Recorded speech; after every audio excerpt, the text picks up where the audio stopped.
subject, silat.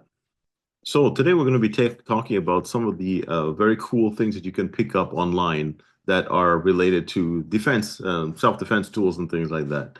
So people always ask me this all the time, what do you carry? And the thing is that I don't really carry a lot, to be very honest with you. I don't have a bag full of tricks. But if I need to carry some things anywhere, I am very particular on what I carry because I don't like to display ostentatiously that I know something. And that's why I don't walk around with tactical gear. I don't walk around looking like a guy with the military boots and all this. I don't go outside like that because the number one defense is up here. That's what keeps you alive further than anything else, more than anything else in the real world. Your brain keeps you alive. So for me, that's my primary defense. It's what's going on up here because I understand what happens on the street from personal experience, from the real world. And I know that tools are worth nothing if the individual is not 100% on point.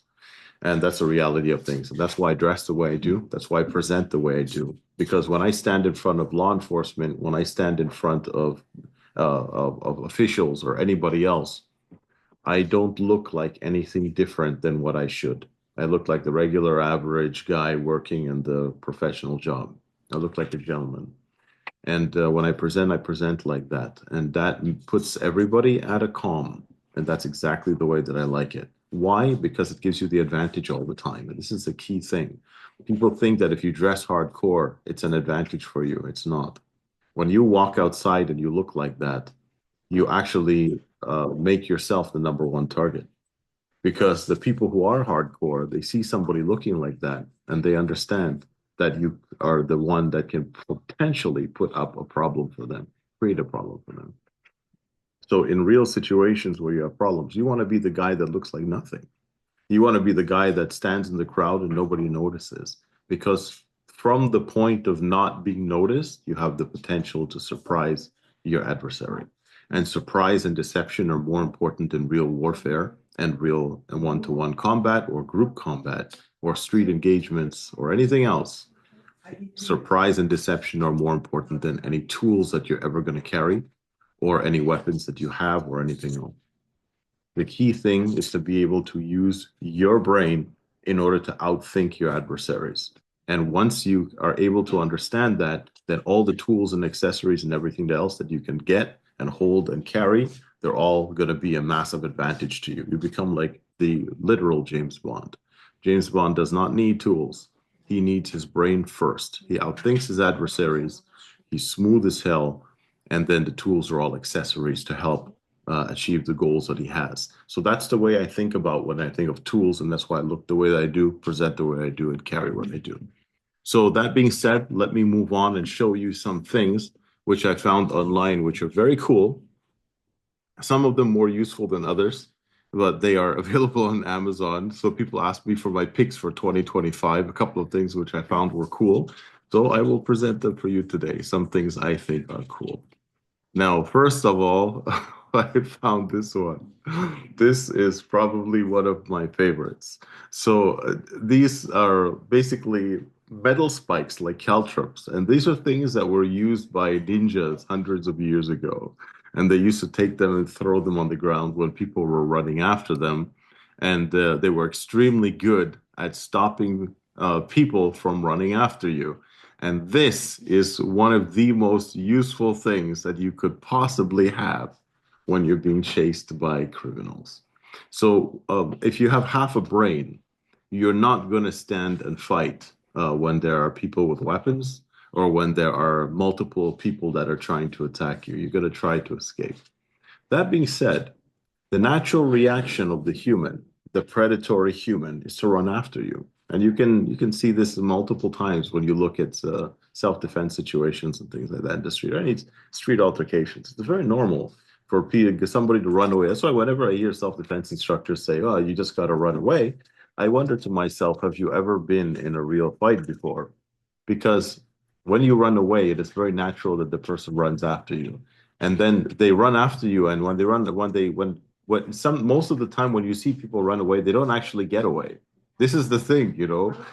Ask people who've been in street fights before and with their friends and stuff, and they'll tell you When you run away, or when somebody runs away, they don't get away most of the time because the person runs after them and then they catch them and they go into a ground engagement or something like that. They usually don't get away. There's no such thing as the clean getaway. It's very rare that the situation is like that, unless you can hurt the person first, injure them significantly, and then withdraw. But if you're not able to do that, the chances of you being able to just outrun somebody or run away is just kind of hard because they're right next to you usually, very close to you. And then when you try to turn and run away, well, the natural things that they run after you. And if there are other people involved, they run after you also. So when you have something like this, though, let's say in your bag or in your jacket pocket in a special bag which you've set up over there or something, this is an awesome tool to bring out and throw on the ground when people are running after you. So I thought this was absolutely amazing. This is very cool. It's an old technology that can be put to new uses. Also, this kind of thing is great if you have a window which faces a street and you're worried about somebody being able to come in that window, for example, if you're at ground level or something like that. When they step in and those counter-ups are all over the place, that's fabulous. On your front door also, that's fabulous stuff. What an invitation to horror. This is great. So I found this to be really amusing and lots of fun. If you could actually put something like this to work in one of these situations. Now, it's less practical than some other things. And the next one that I have on the list over here that I found that was really cool was the self-defense whip. Now, this one, I had a brother who messaged me and he said, look for the self-defense whip. And I was like, okay, no problem. Let me look for the self-defense whip. And this is the ABS handle self-defense steel whip. So this one is really cool and a very interesting type of device. I'm not exactly sure how you would actually go about carrying something like this on a regular basis, okay? But it is quite interesting. And the concept of it is the traditional whip, but at the same time, it has a bit of a tactical bent to it that is shorter, and you can actually do some real damage because it's a steel wire that's wrapped with I think it is some type of plastic or something like that. But it is good quality ABS material, and it can probably go through watermelon and clothes, and it'll probably hurt a lot if you get hit with something like this. Now, the main problem, though, with these type of weapons or with flexible weapons, the main problem is really being able to use it properly because close quarter combat is most probably what's going to happen when you engage. It's not going to be a knife fight from far away. It's going to be close quarters with whatever weapon is involved.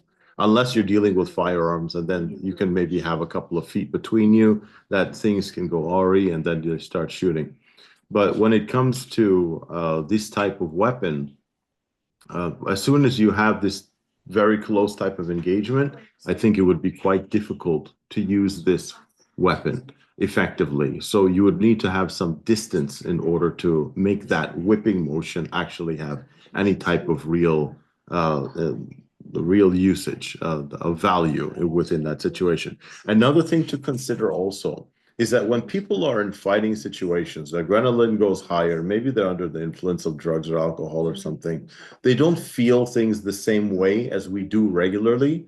So you would probably see some situations where you could hit somebody with something like this, and they would not react the way that you assume they would react.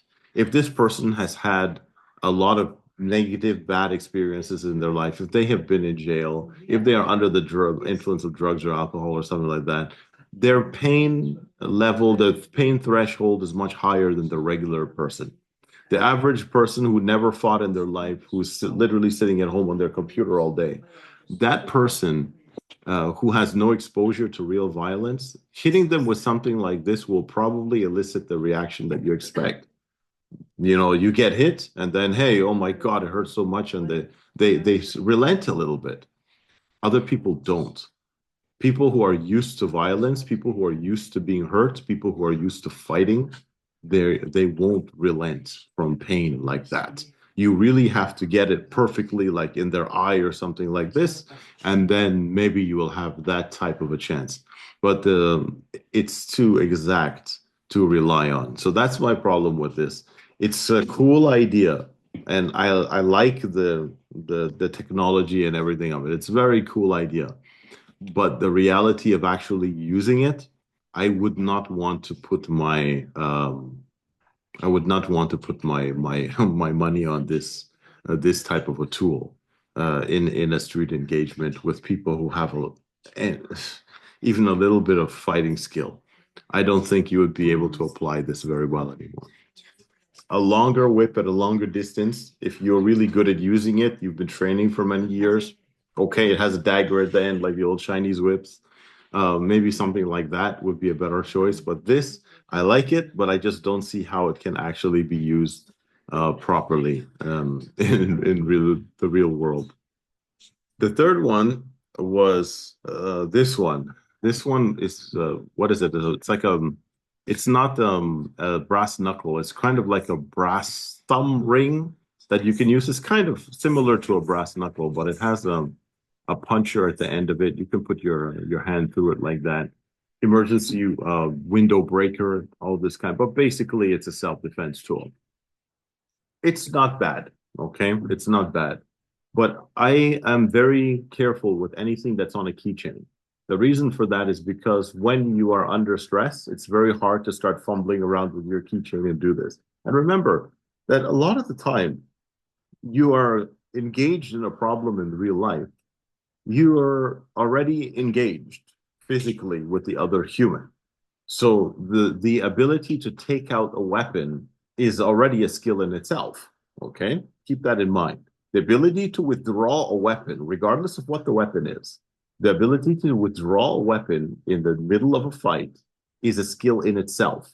And if you did not take the time to study and learn and practice that skill 1,000 times over, you probably will not be able to do it in real life. You will fumble your weapon, you will lose it, and it will be gone, or you will not be able to withdraw it and you'll be hurt and the person will finish you off. That's most probably what will happen. If you have trained this and you have it with a knife or gun draw or some other draw that you for your weapon and you're comfortable to do that draw, you can probably pull it off if you've done it enough times. You can probably pull it off and withdraw your weapon and then engage your adversary. But on a keychain, it's going to make it double as difficult because you have to then be more exact in that draw than you ever would have to be drawing a knife or drawing a gun.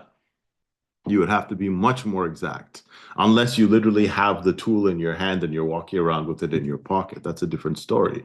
And that might be an option for you if you're going through a place that you feel unsecure, sorry. So that might be something that you could consider. But all in all, I don't think it's anything that that would give you a significant advantage, especially if there are multiple people in that situation. It wouldn't give you a significant advantage to go for a tool like that. You're better off having very good empty hand skills. I would rather put my fate into the hands of my empty hand skills than I would on a tool like this. So you're going to be much faster if you don't focus on drawing a poorly designed weapon and a poorly set up weapon than you would be looking at your empty hand skills as a solution to a problem where you've been jumped. So I think your empty hand skills would probably be a priority at that point. So this one, it's okay, it's cool, it's nice and interesting, but not something that I would say is a real game changer in real life. This one is a very interesting one. This one is basically a portable titanium toothpick.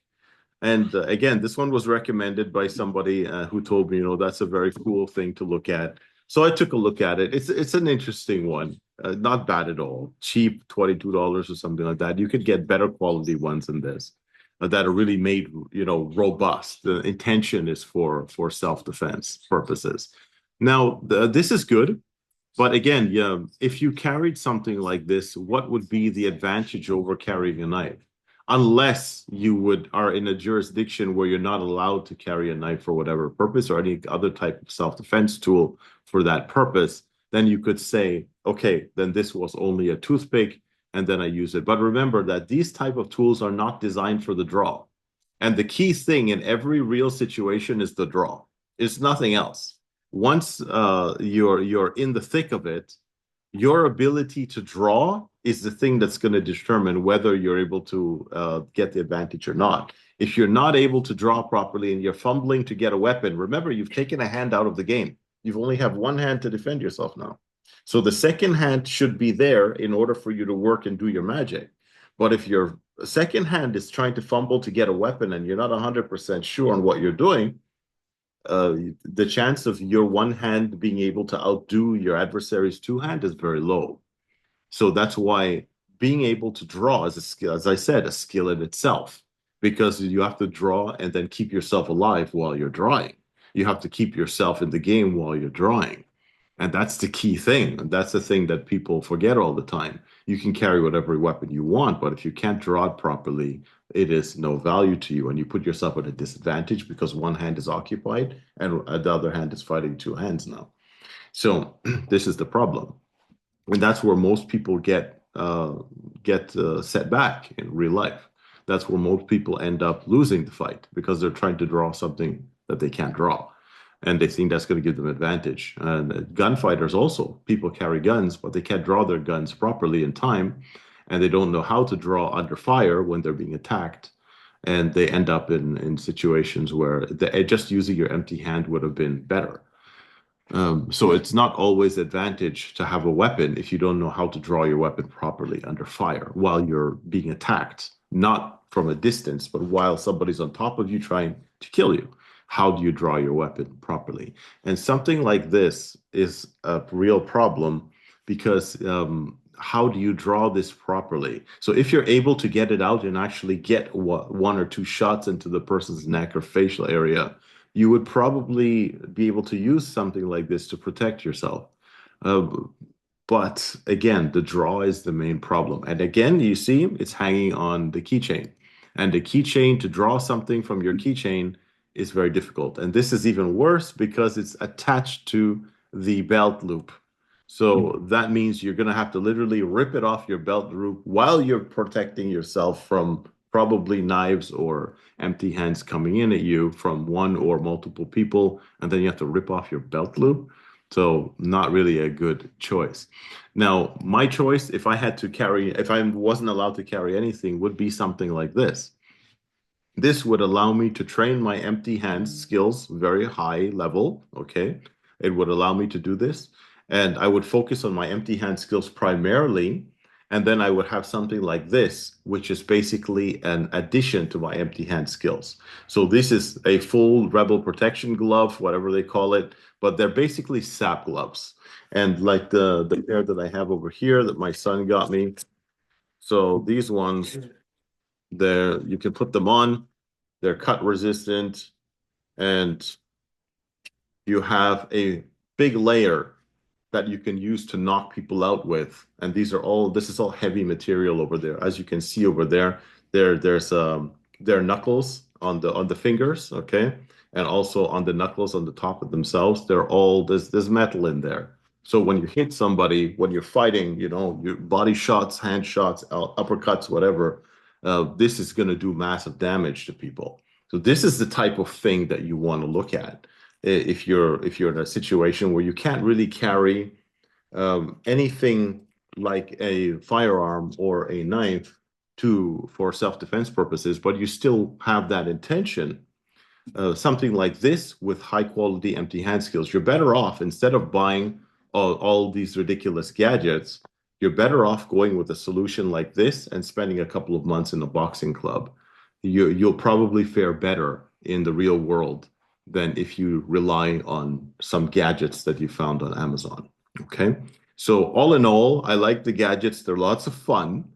But the truth is, reality is that you to get to your weapon is the number one key thing that you got to focus on. And if you're not allowed to carry a weapon in the environment, your empty hands have to become the weapon, and your brain is the primary weapon, and you have to be able to accentuate what you have. So this is a perfect type of tool in order to do that. It's a bit expensive at $129, but they are amazing quality and goat skin, and they'll probably last you for the rest of your life. So Don't be shy to pay for quality. Never. Okay. So that's my presentation for today. I hope you guys enjoyed that and you learned something. And I'll see you again next week. Take care, guys.